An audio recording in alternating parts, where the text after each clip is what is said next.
আসসালামু আলাইকুম। আজকে আমি তৈরি করে দেখাবো পেঁপে দিয়ে আর মাছ দিয়ে পেঁপের ঘন্ট।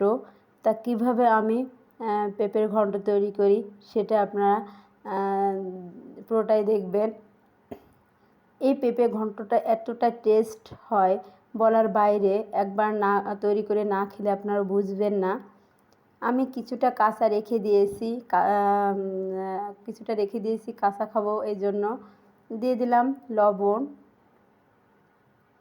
আমি প্রেসার কুকারে রান্না করব।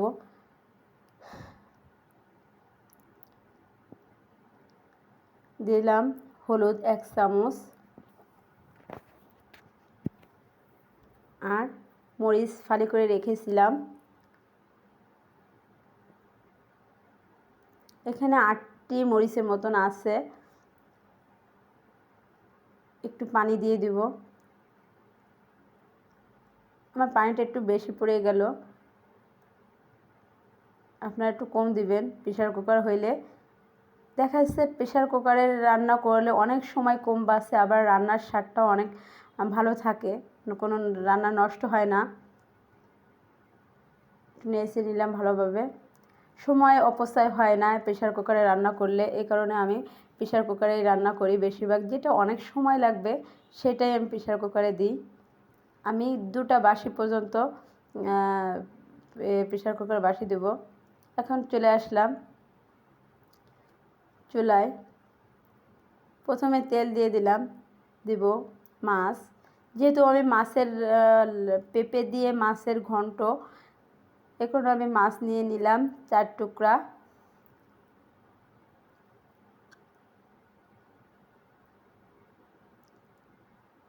কড়া করে ভেজে নিতে হবে, লাল লাল করে,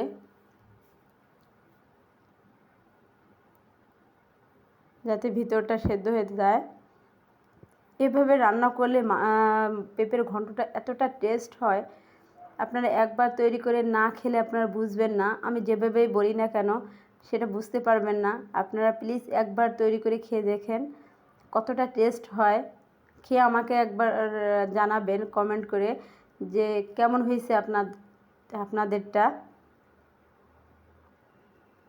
দিয়ে দিলাম একটি ডিম ফেটিয়ে রেখেছিলাম, আমি এই ডিমটাও দিয়ে দিব। মাছ আর ডিম দুটার সমন্বয়ে দেখেছি এতটা সুন্দর টেস্ট হয় বলার বাইরে।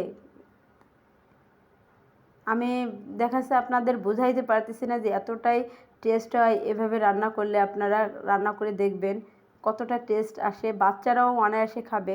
অনেক বাচ্চারা সবজি খেতে চায় না, তাদের এভাবে খাওয়াইলে দেখা যাচ্ছে পুষ্টিটা বেশি পাবে। মাছের পুষ্টি থাকবে, ডিমের পুষ্টি থাকবে, আবার সবজির তো আছেই। টোটালে দেখা যাচ্ছে অনেক গুণ পুষ্টি বেড়ে যায়। আমি এখানে পেঁয়াজ আর রসুন দিয়ে দিলাম।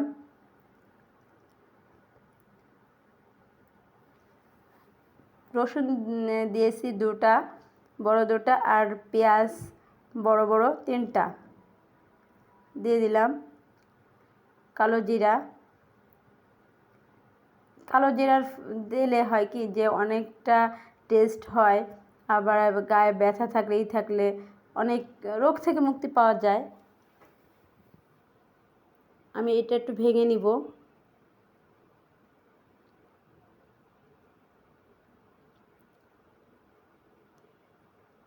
আমার হয়ে গেছে দেখেন।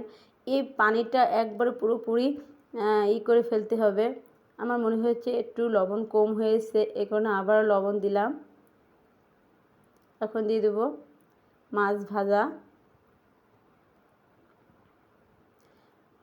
গাঢ় পানি যখন টেনে যাবে তখনই দিয়ে দিবেন,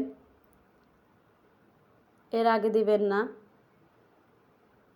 আমার তেল যখন বের হয়ে আসছিলো, হালকা হালকা তেল আসছিলো, আমি তখনই মাছ দিয়েছি। আপনারা দেখতে পারছেন কিনা জানি না। শুকনো শুকনো করে ফেলতে হবে অনেকটা, মানে গাঢ় পানি যাতে না থাকে সেরকম ভাজি করতে হবে। দেখুন কত সুন্দর কালার হয়েছে। ভালো লাগলে লাইক, কমেন্ট এবং শেয়ার করবেন প্লিজ। সাবস্ক্রাইব করবেন। কত সুন্দর দেখতে, লোভনীয়। ভালো থাকেন। আল্লাহ হাফেজ।